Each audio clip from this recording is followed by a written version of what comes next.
প্রিয় শিক্ষার্থীবৃন্দ, আজ আমি তোমাদেরকে সপ্তম শ্রেণীর পঞ্চম সপ্তাহের গণিত অ্যাসাইনমেন্ট 2 এর সমাধান দেখাবো। আশা করি তোমরা আমার সাথে থেকে অঙ্কগুলি ভালোভাবে বুঝতে চেষ্টা করবে। তাহলে চলো শুরু করা যাক।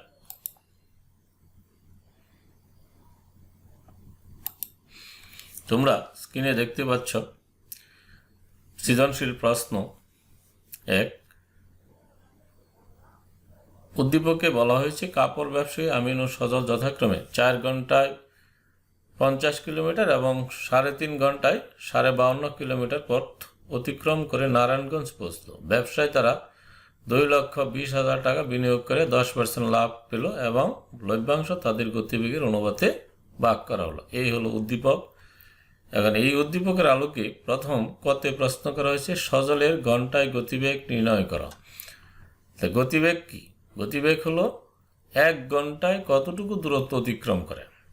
তাহলে কে অতিক্রম কার গতিবেগ নির্ণয় করতে হবে? সজলের। তাহলে এখানে দেখো উদ্দীপকে লেখা আছে আমিন ও সজল যথাক্রমে 4 ঘন্টায় 50 কিলোমিটার ও 3.5 ঘন্টায় 52.5 কিলোমিটার যা। তাহলে সজল 3.5 ঘন্টায় 52.5 কিলোমিটার পথ অতিক্রম করে, আমরা এই উদ্দীপক থেকে পেয়েছি।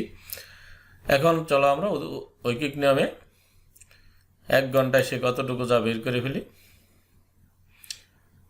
দেখো এখানে আমরা প্রথমেই সমস্তটা ভেঙে নিলাম। 3 সমস্ত 2 ভাগের 1 সমান 3 দুগুণে 6 আর 1 7। তোমরা অবশ্যই সমস্ত ভাঙতে পারো।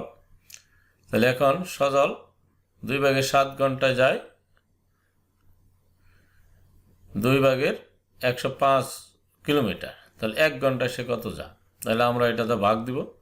যদি ভাগ দিই তাহলে আমাদের কি দাঁড়াচ্ছে? এই যে এই সংখ্যাটা 7 ভাগের 2 দ্বারা যদি আমরা এটাকে ভাগ দিই, ভাগ করে এটা উল্টে যাবে। 7 আসলো নিচে, 2 গেল উপরে, তাহলে 2 কাটা গেল, আমাদের হয়ে গেল কত?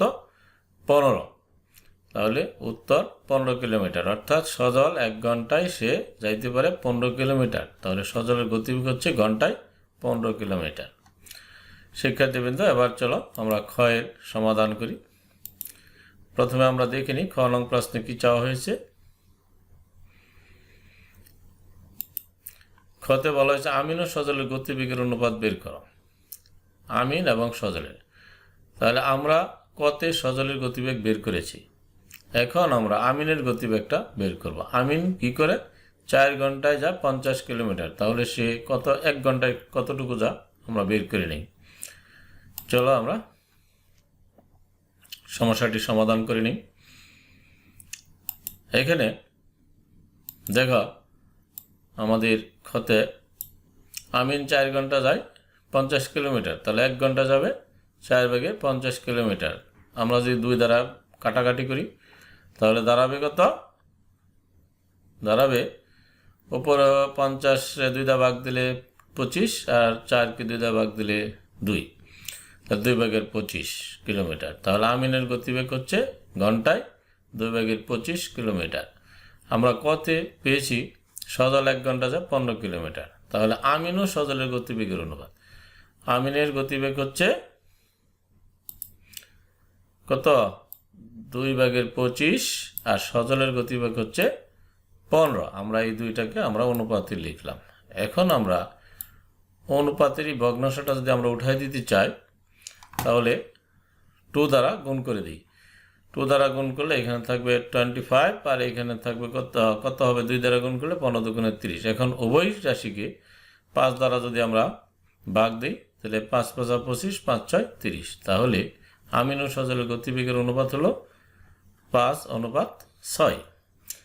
শিক্ষার্থীবৃন্দ, এবার চলো আমরা গ এর সমাধান করি।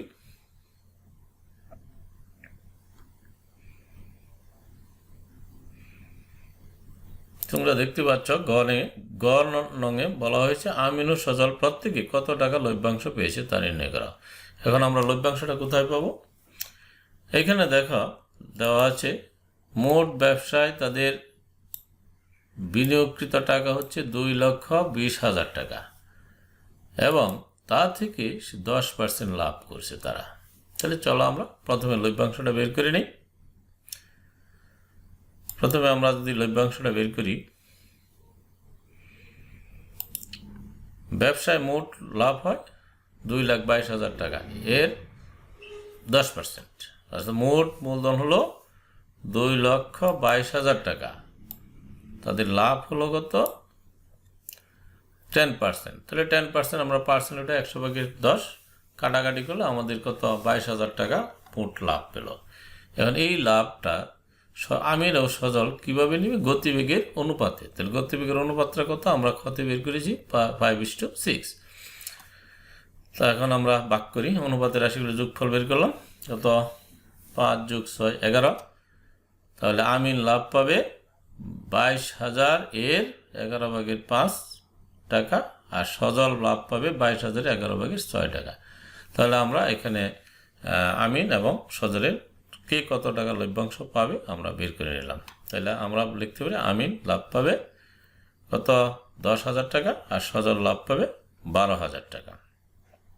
শিক্ষার্থীবৃন্দ, এবার চলো আরেকটি সমাধান করি।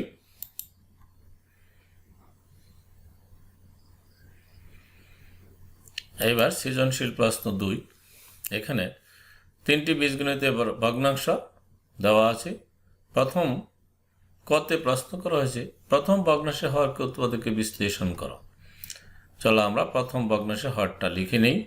হরটা কত স্কয়ার প্লাস -2। চলো আমরা উৎপাদকে বিশ্লেষণ করি।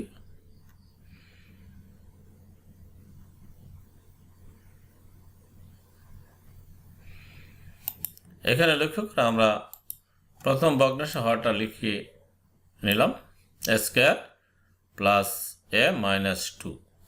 এই যে এইটুকু হলো প্রথম ভগ্নাংশের হর। এখন আমরা যদি মিডল ফ্যাক্টর করি তাহলে আমরা লিখতে পারি 2 কে 2, 2 থেকে 1 বাদ দিলে কত দ্বারা 1 থাকে। তাহলে আমাদের স্কয়ার প্লাস 2 মাইনাস -2। এখন আমরা যদি দুইটার থেকে কি কমন নিলাম 1 কমন নিলাম, এই দুইটার থেকে 1 কমন, আর এই দুইটার থেকে আমরা -1 যদি কমন নেওয়া যায় তাহলে a+2 × a-1। তাহলে নির্ণয় উৎপাদক হচ্ছে a+2 × a-1। এ হচ্ছে আমাদের কয়ের সমাধান। এবার চলো আমরা ক্ষয়ের সমাধান করি।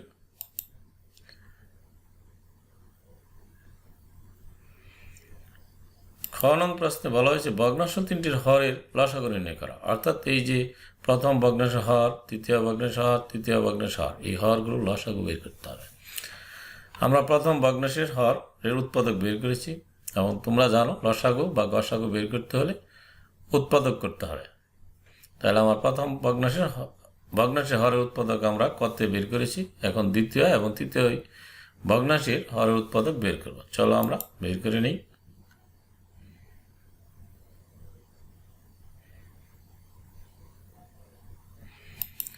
এখানে লক্ষ্য করো আমরা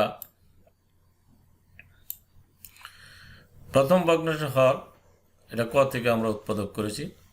দ্বিতীয় ভগ্নাংশের হর হলো স্কয়ার প্লাস 3a+2। এখন এটাকে যদি আমরা উৎপাদক করি, মিডল ফ্যাক্টর করি, 2 কে 2, 2 আর 1 3 হয়। তাহলে আমরা এই দুইটার থেকে 1 কমন নিলে a+2, আর এই দুইটার থেকে আমরা যদি 1 কমন নিই a+2, তাহলে a+2 × a+1। এখন তৃতীয় ভগ্নাংশের হর হচ্ছে স্কয়ার মাইনাস 1। এটাকে আমরা স্কয়ার মাইনাস বি স্কয়ার সূত্র প্রয়োগ করে আমরা লিখতে পারি a+1 × a-1। তাহলে হরগুলো লসাগু করতে হবে। আমরা জানি লসাগু কি কমন এবং আনকমন, যতগুলি রাশি থাকবে সবগুলি রাশিতে কমন থাকলেও হবে, আনকমন থাকলেও হবে, এবং একই জাতির মধ্যে সবচেয়ে বড় পাওয়ার যেটা থাকবে সেটা আসবে। তাহলে এখন আমরা একটু লক্ষ্য করো আমাদের কোথায় কোথায় মিল আছে। এই যে দেখো এখানে a+2 আর এইখানে আছে a+2 আর নাই, তাহলে a+2 দুইটার থেকে একটা আসবে। এইখানে আছে a-1 আর a-1 আছে এইটার মধ্যে, তাহলে এই দুইটার থেকে একটা লিখলাম।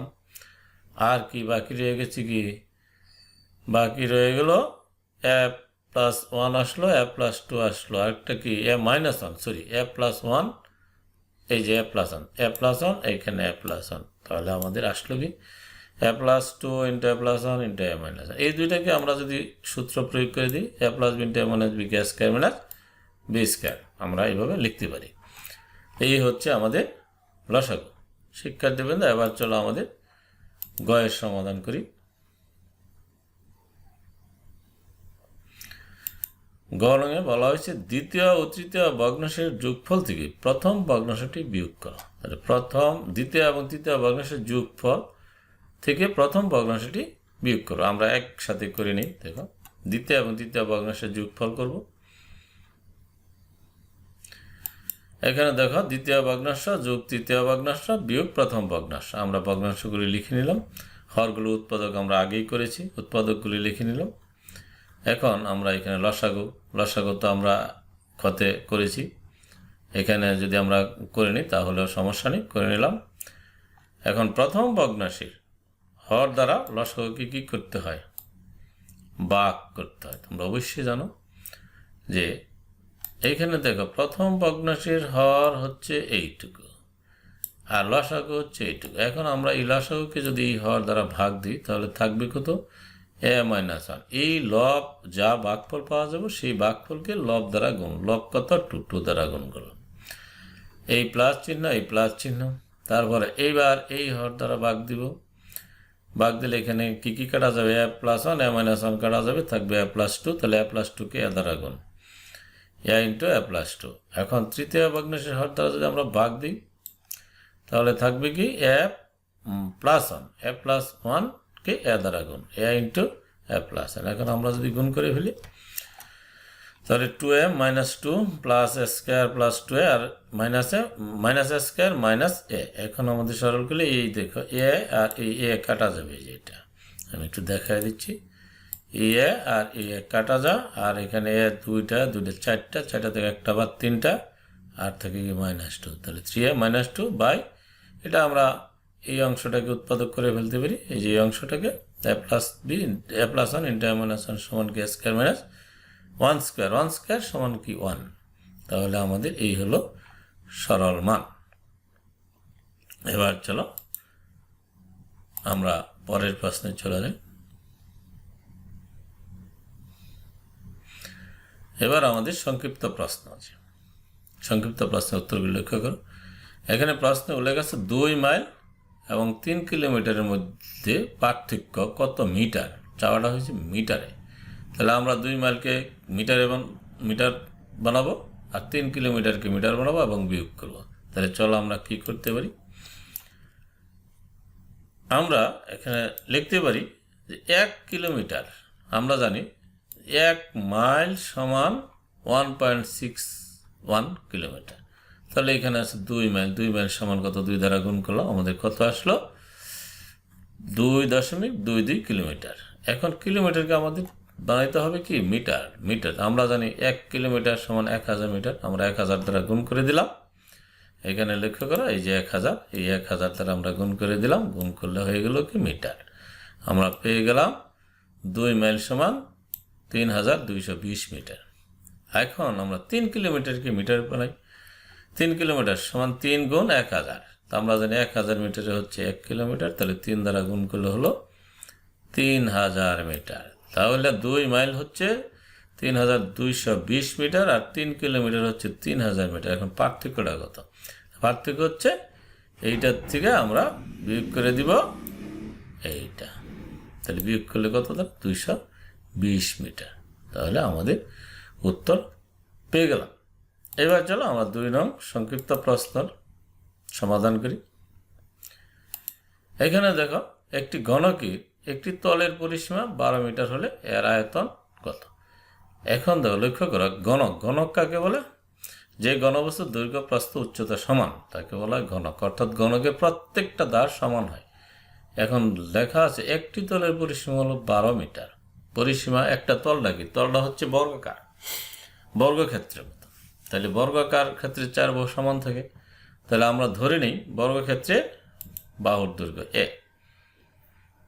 ঘনকের প্রত্যেক দ্বার আমরা ধরে নিই ঘনকের প্রত্যেক দ্বার এ মিটার। তাহলে ঘনকের একটি তলের পরিসীমা, একটি তল কি? বর্গাকার, বর্গক্ষেত্রে কয়টা বাহু থেকে? 4টা। তাহলে তার পরিসীমা হবে 4a।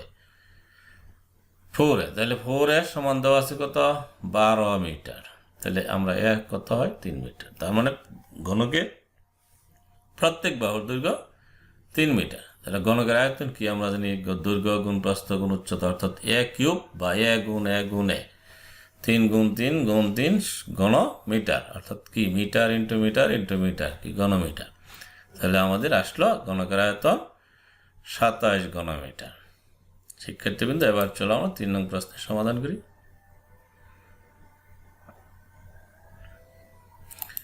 এখানে লক্ষ্য করো, একটি গ্লাসে 250 মিলিলিটার পানি ধরে, এর 25টি গ্লাসে পানি দ্বারা একটি পানির পাত্র সম্পূর্ণরূপে ভরা যায়। পাত্রটিতে কত লিটার পানি ধরে? তাহলে আমরা কি করি, 25 মিলিলিটারকে 25টা গ্লাস, তো 25টা গ্লাসের পানি কত হবে, 25 দ্বারা গুণ করলে পেয়ে যাব, এবং সেটা আসবে কি মিলি লিটারে, কিন্তু চাওয়া হয়েছে লিটারে। তাহলে মিলিলিটারকে আমরা লিটার বানিয়ে নেব। দেখো, একটি গ্লাসে পানি ধরে 250 মিলিলিটার, এটাকে আমরা যদি লিটার তৈরি করি, আমরা জানি 1000 মিলিলিটার সমান 1 লিটার। তাহলে মিলিলিটারকে 1000 দ্বারা ভাগ দিলাম, হয়ে গেল কি লিটার।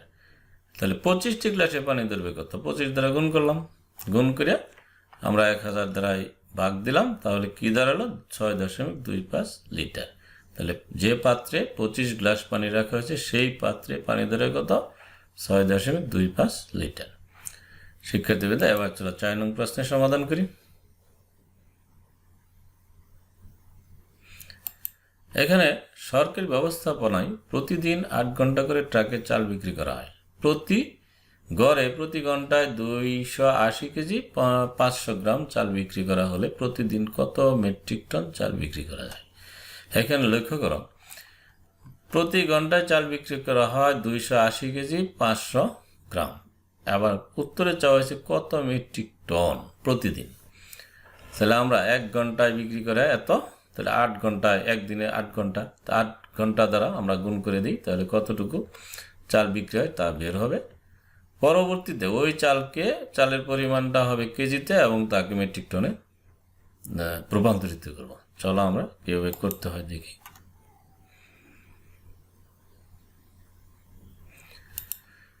এখানে লক্ষ্য করো, প্রথমে আমাকে 1 ঘন্টা চাল বিক্রি হয় 280 কেজি 500 গ্রাম। আমরা এখানে কেজি এবং গ্রাম, এটাকে আমরা 1 কেজিতে রূপান্তরিত করে নিই। আমরা জানি 1000 গ্রামে হয় 1 কেজি, তাহলে আমরা 1000 দ্বারা যদি ভাগ দিই, 500 গ্রামে কত, হাফ কেজি মানে 0.5 কেজি। এখন 280 কেজি এবং 0.5 কেজি যোগ করলে কত হয়, 280.5 কেজি। এটা হলো 1 ঘন্টায় চাল বিক্রি হয়। তাহলে দৈনিক কত ঘন্টা চাল বিক্রি হয়, 8 ঘন্টা। তাহলে আমরা 8 দ্বারা গুণ করলে দৈনিক চাল বিক্রি হয় কত, এটা বের করলাম। এখন আমাদেরকে এই কেজিকে আমাদের মেট্রিক টনে রূপান্তরিত করতে হবে। তাহলে আমরা জানি 1000 কেজিতে 1 মেট্রিক টন, তাহলে 1 কেজিতে কত, 2240 কেজিতে কত মেট্রিক টন আমরা বের করে নিলাম ঐকিক নিয়মে। শিক্ষার্থীবৃন্দ, এবার চলো আমরা পরবর্তী প্রশ্নের সমাধান করি।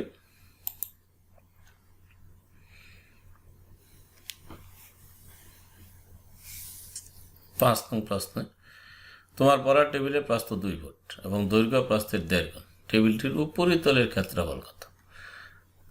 প্রস্থ দেওয়া আছে, দৈর্ঘ্য প্রস্থের 3 গুণ না 1.5 গুণ।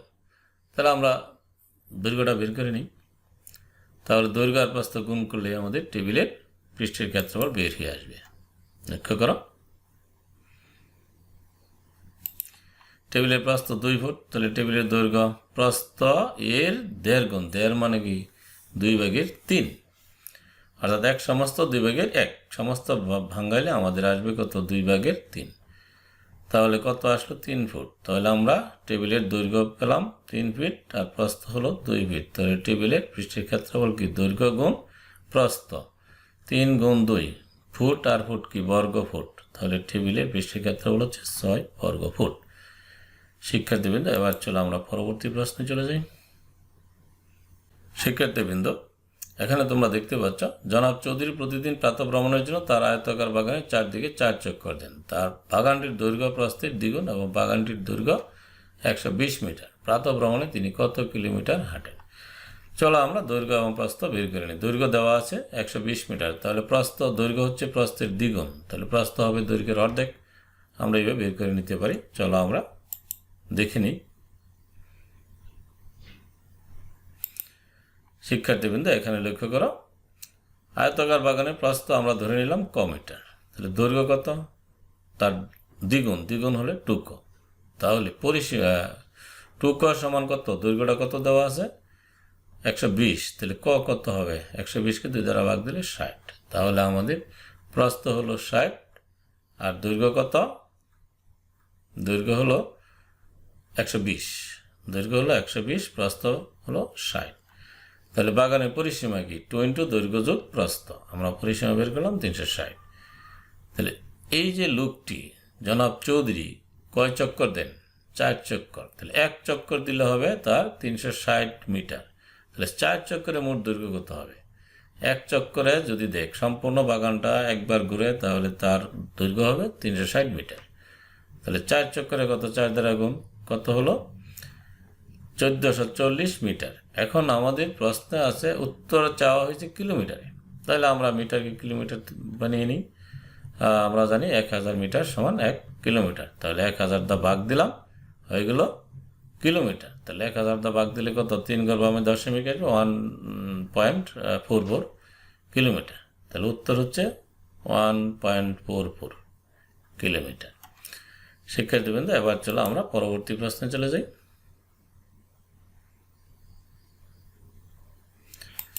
এখানে অনু তার খাতায় একটি সামান্তরিক এঁকে মেপে দেখলো যে এর ভূমি 7.5 সেন্টিমিটার, উচ্চতা 4.25 সেন্টিমিটার। অনুর আঁকা সামান্তরিকের ক্ষেত্রফল কত?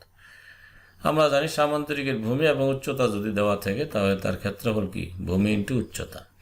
এখানে সামান্তরিকের ভূমি দেওয়া আছে 7.5 মিটার না সেন্টিমিটার, উচ্চতা দেওয়া আছে 4.25 সেন্টিমিটার। ভূমির সাথে উচ্চতা দেওয়া আছে 4.25 সেন্টিমিটার। তাহলে সামান্তরিক ক্ষেত্রফল কি, ভূমি ইন্টু উচ্চতা, আমরা দুটো গুণ করে দিই। তাহলে মিটার আর সেন্টিমিটার ইন্টু সেন্টিমিটার কি, বর্গ সেন্টিমিটার। তাহলে সামান্তরিক ক্ষেত্রফল হচ্ছে 31.875 বর্গ সেন্টিমিটার। প্রিয় শিক্ষার্থীবৃন্দ এখানে লক্ষ্য করো 8 নং প্রশ্নে বলা হয়েছে একটি ত্রিভুজের ভূমি 6 সেন্টিমিটার 50 মিলিমিটার এবং উচ্চতা 400 মিলিমিটার ও এর ক্ষেত্রফল কত বর্গ সেন্টিমিটার। এখন আমরা ভূমির দেওয়া আছে, ভূমির দৈর্ঘ্য 6 সেন্টিমিটার 550 মিলিমিটার। এখন আমরা এই সবটুকুকে সেন্টিমিটার রূপান্তর করি। তা আমরা জানি 10 মিলিমিটার সমান হলো 1 সেন্টিমিটার। আমরা 50 মিলিমিটারকে আমরা 10 দ্বারা ভাগ দিই তাহলে হয়ে যাবে সেন্টিমিটার, আর এখানে 6 সেন্টিমিটার দেওয়া আছে, তাহলে দাঁড়াচ্ছে কত 6 প্লাস 50কে 10 দ্বারা ভাগ দিলে কত 5, তাহলে 11 সেন্টিমিটার। তাহলে আমাদের ভূমি হলো 11 সেন্টিমিটার। আর উচ্চতা দেওয়া আছে 400 মিলিমিটার। আমরা জানি 10 মিলিমিটার সমান 1 সেন্টিমিটার, আমরা 10 দ্বারা যদি ভাগ দিই তাহলে দাঁড়া কত 40 সেন্টিমিটার। সুতরাং ত্রিভুজের ক্ষেত্রফলের সূত্র কি, আমরা জানি হাফ ইন্টু ভূমি ইন্টু উচ্চতা হচ্ছে ত্রিভুজের ক্ষেত্রফল। তাহলে হাফ ইন্টু ভূমি হচ্ছে 11 আর উচ্চতা হচ্ছে কত 40, সেন্টিমিটার ইন্টু সেন্টিমিটার কি, বর্গ সেন্টিমিটার। তাহলে কাটাকাটি গেলে 20, 11কে 20 দ্বারা গুণ করলে কত 220 বর্গ সেন্টিমিটার। তাহলে ত্রিভুজের ক্ষেত্রফল হচ্ছে 220 বর্গ সেন্টিমিটার। এবার আমরা 9 নং প্রশ্নের সমাধান করি। 7 কিলোমিটার 7 সেন্টিমিটার সমান কত মিটার। তাহলে আমরা চলো এটাকে কিলোমিটারকে আমরা মিটার তৈরি করব আর সেন্টিমিটারকে আমরা মিটার তৈরি করব, তাহলেই হয়ে গেল। চলো আমরা কিভাবে করতে পারি। এখানে আমরা জানি 1 কিলোমিটার সমান 1000 মিটার, তাহলে 7 কিলোমিটার হলো 7000 মিটার। আবার সেন্টিমিটার দেওয়া আছে, এটাকে আমরা মিটার তৈরি করি। 100 সেন্টিমিটার সমান 1 মিটার, তাহলে 1 সেন্টিমিটার সমান 100/1। 7 সেন্টিমিটার কত, 7 দ্বারা গুণ করলে আমাদের দ্বারাই কত 0.0507 মিটার। তাহলে আমাদের 7 কিলোমিটার 7 সেন্টিমিটার সমান কি, 7 কিলোমিটার হলো 7000 মিটার আর 7 সেন্টিমিটার হলো 0.07 মিটার। তাহলে যোগ করলে হয় কত 7000.07 মিটার। শিক্ষার্থীবৃন্দ এবার চলো আমাদের শেষ প্রশ্নের সমাধান।